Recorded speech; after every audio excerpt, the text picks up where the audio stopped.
Bwana Yesu asifiwe sana. Amen. Wakazi wa maeneo haya na wapitaji, wafanyabiashara, tunawasalimu tena kupitia jina la Bwana wetu Yesu Kristo.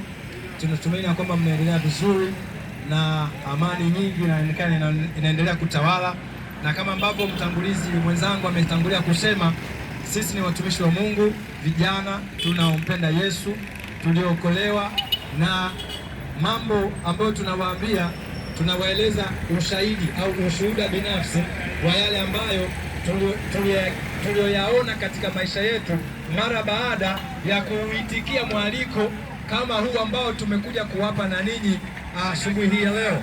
Unajua Waswahili wana msemo wao wa kufurahisha, wanasema kizuri kula na nani? Kula na mwenzio. Usimnyime mwenzio kitu kizuri. Ukiona mahali unapata kitu ambacho kinakupa mafanikio mazuri, basi shirikiana na wengine. Hiyo ndio inadhihirisha upendo. Kwa hiyo na sisi unaotuona hapa tumemuonja Mungu.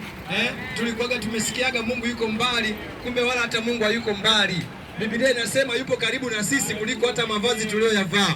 Kwa hiyo ukimwamini na ukimuita kwenye maisha yako, atakaribia kwenye maisha yako, na akishaingia kwenye maisha yako lazima utaona kuna manufaa makubwa kuliko vile namna ambavyo ulikuwa mwenyewe.